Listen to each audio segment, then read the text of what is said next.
Hi hello ನಮಸ್ಕಾರ. Speed news ವಿಶೇಷ ಕಾರ್ಯಕ್ರಮಕ್ಕೆ ಸ್ವಾಗತ. ನಾನು ಸುನಂದ ಅನ್ಸೂಯ. 5 ರಾಜ್ಯಗಳ ಚುನಾವಣಾ ಫಲಿತಾಂಶ ಏನಿದೆ ಇಡೀ ದೇಶಾದ್ಯಂತ ಚರ್ಚೆ ಆಗ್ತಾ ಇದೆ.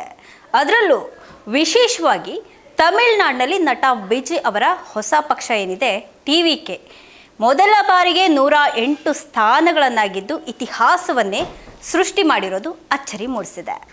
ವಿಜಯ್ ಅವರ ಈ ಗೆಲುವೇನಿದೆ ದೇಶಾದ್ಯಂತ ಹೊಸ ಪಕ್ಷವನ್ನು ಕಟ್ಟೋರಿಗೆ ಒಂದು ಹೊಸ ಚೈತನ್ಯವನ್ನು ನೀಡಿದೆ ಅಂತಲೇ ಹೇಳಬಹುದು. ಇನ್ನು ಇದರ ಮಧ್ಯೆ ಕರ್ನಾಟಕದಲ್ಲೂ ಸಹ ಒಂದು ಹೊಸ ಪಕ್ಷ ಸ್ಥಾಪನೆ ಆಗಬಹುದು ಅನ್ನುವಂತಹ ಒಂದು ಅಲ್ಲಿ ಇಲ್ಲಿ ಮಾತುಗಳು ಕೇಳಿ ಬರ್ತಾ ಇದೆ. ಹಾಗೆ ಸುಳಿವು ಕೂಡ ಸಿಕ್ಕಿದೆ. ತಮಿಳುನಾಡು ವಿಧಾನಸಭಾ ಚುನಾವಣೆಯಲ್ಲಿ ನಟ ವಿಜಯ್ ಅವರ ತಮಿಳಿಗ ವೆಟ್ರಿ ಕಳಗಂ ಪಕ್ಷ ಒಂದು ಅತ್ಯುತ್ತಮ ಸಾಧನೆ ಮಾಡಿರೋದ್ರಿಂದ ದೇಶಾದ್ಯಂತ ಪ್ರಾದೇಶಿಕ ಪಕ್ಷಗಳಿಗೆ ಒಂದು ಹೊಸ ಭರವಸೆಯೊಂದು ಮೂಡಿದೆ. ಹೀಗಾಗಿ ಕರ್ನಾಟಕದಲ್ಲಿ ಇದೀಗ ವಿಧಾನಸಭಾ ಚುನಾವಣೆಗೆ ಕೇವಲ 2 ವರ್ಷ ಬಾಕಿ ಇರೋದ್ರಿಂದ ಇಲ್ಲಿ ಕೂಡ ಒಂದು ಹೊಸ ಪಕ್ಷ ಸ್ಥಾಪನೆ ಮಾಡುವಂತಹ ಬಗ್ಗೆ ಕೂಡ ಇದೀಗ ಮಾಜಿ ಬಿಗ್ ಬಾಸ್ ಸ್ಪರ್ಧಿಯೊಬ್ಬರು ಸುಳಿವನ್ನು ಕೊಟ್ಟಿದ್ದಾರೆ. ಟಿವಿಕೆ ಪಕ್ಷ ಗೆದ್ದಿರೋದ್ರಿಂದ ಹೊಸ ಹುಮ್ಮಸ್ಸಿಂದ ನಾನು ಒಂದು ಪಕ್ಷ ಕಟ್ತೀನಿ, ನಾನು ಒಂದು ಪಕ್ಷವನ್ನು ಸ್ಥಾಪನೆ ಮಾಡ್ತೀನಿ ಅಂತ ಕನ್ನಡದ ಬಿಗ್ ಬಾಸ್ನ ಮಾಜಿ ಸ್ಪರ್ಧಿ ಲಾಯರ್ ಜಗದೀಶ್ ಅವರು ಇದೀಗ ಪುಟಿದೆದ್ದಿದ್ದಾರೆ ಅಂತಲೇ ಹೇಳಬಹುದು. ಇನ್ನು ಈಗ ಲಾಯರ್ ಜಗದೀಶ್ ಅವರು ಹೊಸ ರಾಜಕೀಯ ಪಕ್ಷವನ್ನು ಸ್ಥಾಪನೆ ಮಾಡ್ತೀನಿ ಅನ್ನೋದ್ರ ಬಗ್ಗೆ ಸುಳಿವನ್ನು ಕೂಡ ಕೊಟ್ಟಿದ್ದಾರೆ. ಸದ್ಯದಲ್ಲೇ ಪಕ್ಷವನ್ನು ಘೋಷಣೆ ಮಾಡ್ತೀನಿ ಅಂತ ಕೂಡ ಹೇಳಿದ್ದಾರೆ.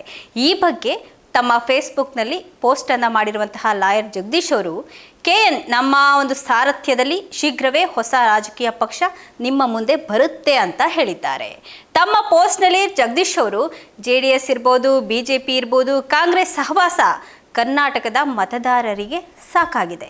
ಭ್ರಷ್ಟಾಚಾರ, ನಿರುದ್ಯೋಗ, ಬಡತನ, ಬೆಲೆ ಏರಿಕೆ ವಿರುದ್ಧ ಧ್ವನಿ ಎತ್ತುವಂತಹ ಬಗ್ಗೆ ಕೂಡ ಒಂದು ಸಾಮಾನ್ಯ ಜನರ ಏನಿದ್ದಾರೆ ಅವ್ರ ಪರ ನಿಲ್ತೀನಿ ನಾನು ಜೊತೆ ನಿಲ್ಲುವಂತಹ ಬಗ್ಗೆ ಕೂಡ ಜೊತೆಗೆ ಸಾಮಾನ್ಯ ಜನರನ್ನೇ ನೀವು ನಿಲ್ಲಿಸಿ ಗೆಲ್ಲಿಸಿ ಅಂತ ಹೇಳಿಕೊಂಡು ಒಂದು ಪೋಸ್ಟನ್ನು ಮಾಡಿಕೊಂಡಿದ್ದಾರೆ ಅವರು. ಇನ್ನು ಮುಂದೆ ಹೊಸ ಸರ್ಕಾರವನ್ನು ನಾನು ರಚಿಸುವಂತಹ ಅವಶ್ಯಕತೆ ನಮ್ಮ ಕರ್ನಾಟಕಕ್ಕೆ ಇದೆ, ಹಾಗೆ ನಮ್ಮ ಜನರಿಗೆ ಕೂಡ ಇದೆ. ಹಾಗೆ ಮುಂದಿನ ಕರ್ನಾಟಕದ MLA ಚುನಾವಣೆಯಲ್ಲಿ ಒಂದು ಹೊಸ ಪಕ್ಷ ಸ್ಥಾಪನೆ ಮಾಡಬೇಕು ಅನ್ನುವಂತಹ ಪ್ರಯತ್ನ ಕೂಡ ನಡೆಸ್ತಾ ಇದ್ದೀವಿ. ಅಂದರೆ ಮುಂದೆ ಒಂದು ಹೊಸ ಪಕ್ಷವನ್ನು ನಾವು ಕಟ್ತೇವೆ. 10 ರಾಜಕೀಯ ಪಕ್ಷಗಳು ಇರುವಂತಹ ಒಂದು ಕರ್ನಾಟಕಕ್ಕೆ ಈ 3 ಪಕ್ಷಗಳ ಭ್ರಷ್ಟ ರಾಜಕಾರಣಿಗಳಿಗೆ ತೊಡೆ ತಟ್ಟಿ ನಿಲ್ಲುವಂತಹ ಒಬ್ಬ ನಾಯಕ, ಹಾಗೆ ಒಂದು ಸಾಮಾನ್ಯ ವರ್ಗದ ಜನರ ಜೊತೆ ನಿಲ್ಲುವಂತಹ ಒಂದು ರಾಜಕೀಯ ಪಕ್ಷದ ಅವಶ್ಯಕತೆ ಇದೆ. ಹಾಗೆಯೇ ಆದಷ್ಟು ಬೇಗ ನಾವು ಒಂದು ಪಾರ್ಟಿ ಹಾಗೆ ಜವಾಬ್ದಾರಿ ಹೊತ್ತಂತಹ ನಿಮ್ಮ ಮುಂದೆ ನಾವು ಬರ್ತೀವಿ, ಜವಾಬ್ದಾರಿಯನ್ನು ಹೊತ್ತು ನಾವು ನಿಮ್ಮ ಮುಂದೆ ಬರ್ತೀವಿ, ಪಾರ್ಟಿಯನ್ನು ಒಂದು ಸ್ಥಾಪನೆ ಮಾಡ್ತೀವಿ ಅಂತ ಕೂಡ ಹೇಳಿದ್ದಾರೆ. ಬರ್ತೀನಿ ಅಂತ ಹೇಳಿಬಿಟ್ಟು ಪೋಸ್ಟನ್ನು ಮಾಡ್ಕೊಂಡಿದ್ದಾರೆ ಲಾಯರ್ ಜಗದೀಶ್ ಅವರು. ಮುಂದುವರೆದು ಜಗದೀಶ್ ಅವರು ಧರ್ಮಸ್ಥಳ ವಿಚಾರ ಇರ್ಬೋದು, ಕಬ್ಬು ಬೆಳೆಗಾರರ ವಿಚಾರ ಇರ್ಬೋದು, ಸರ್ಕಾರಿ ಉದ್ಯೋಗದ ವಿಚಾರ ಇರ್ಬೋದು, ಭ್ರಷ್ಟಾಚಾರ ವಿರುದ್ಧ ಧ್ವನಿ ಎತ್ತೋದು, ಬೆಲೆ ಏರಿಕೆ ಇರಬಹುದು, ಪೊಲೀಸ್ ದೌರ್ಜನ್ಯ, ಪೊಲೀಸ್ ದಬ್ಬಾಳಿಕೆ ಇತ್ಯಾದಿ ವಿಚಾರಗಳಲ್ಲಿ 3 ಪಕ್ಷಗಳು ಜನರ ಜೊತೆ ಇಲ್ಲ, ಯಾವುದೇ ರೀತಿ ಸಪೋರ್ಟ್ ಮಾಡ್ತಿಲ್ಲ ಜನರಿಗೆ.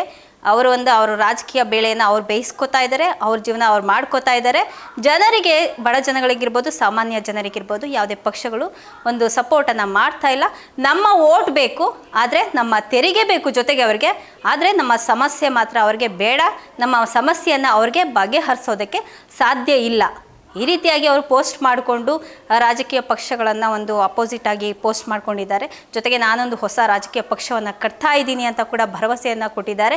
ತಮಿಳುನಾಡು ವಿಧಾನಸಭಾ ಚುನಾವಣೆಯಲ್ಲಿ ನಟ ವಿಜಯ್ ಅವರ ತಮಿಳಿಗ ವೆಟ್ರಿ ಕಳಗಂ ಪಕ್ಷ ಒಂದು ಅತ್ಯುತ್ತಮ ಸಾಧನೆ ಮಾಡಿದಂತಹ ಬೆನ್ನಲ್ಲೇ ಇದೀಗ ಜಗದೀಶ್ ಅವರು ಕರ್ನಾಟಕದಲ್ಲಿ ನಾನೊಂದು ಹೊಸ ಪಕ್ಷವನ್ನು ಸ್ಥಾಪನೆ ಮಾಡ್ತೀನಿ ಅನ್ನೋದ್ರ ಬಗ್ಗೆ ಕೂಡ ಹಾಗೆ ಘೋಷಣೆ ಮಾಡಿರೋದು ಸಾಕಷ್ಟು ಚರ್ಚೆಗೆ ಕೂಡ ಗುರಿಯಾಗಿದೆ. ಹಲವಾರು ಜನ ಕಾಮೆಂಟ್ನಲ್ಲಿ ಜಗದೀಶ್ಗೆ ಬೆಂಬಲ ಕೂಡ ಕೊಡ್ತಿದ್ದಾರೆ. ಕೆಲವೊಬ್ಬರು ಹೇಳ್ತಾ ಇದ್ದಾರೆ ಬೆಂಬಲ, ಕೆಲವೊಬ್ಬರು ನೆಗೆಟಿವ್ ಆಗಿ ಕಾಮೆಂಟ್ ಮಾಡ್ತಾ ಇದ್ದಾರೆ, ಹಾಗೆ ಕೆಲವೊಬ್ಬರು ಅವರಿಗೆ ಬೆಂಬಲವನ್ನು ಕೂಡ ಕೊಡ್ತಾ ಇದ್ದಾರೆ. ಇನ್ನು ಕೆಲವರು ನಿಮ್ಮ ಪ್ರಣಾಳಿಕೆಯಲ್ಲಿ ನಾಡು ನುಡಿಗೆ ಆದ್ಯತೆ ಇರಲಿ ಸ್ವಾಮಿ, ಸ್ಥಳೀಯರಿಗೆ ಅವಕಾಶ ಕೊಡಿ ಅಂತ ಕೂಡ ಕಾಮೆಂಟ್ ಮಾಡ್ತಿದ್ದಾರೆ. ಇದಾಗಿತ್ತು ಇವತ್ತಿನ ವಿಶೇಷ. ನಿರಂತರ ಸುದ್ದಿಗಾಗಿ ನೋಡ್ತಾ ಇರಿ ಸ್ಪೀಡ್ ನ್ಯೂಸ್ ಕನ್ನಡ. ಸುದ್ದಿ ನಿಮ್ಮದು, ವೇಗ ನಮ್ಮದು.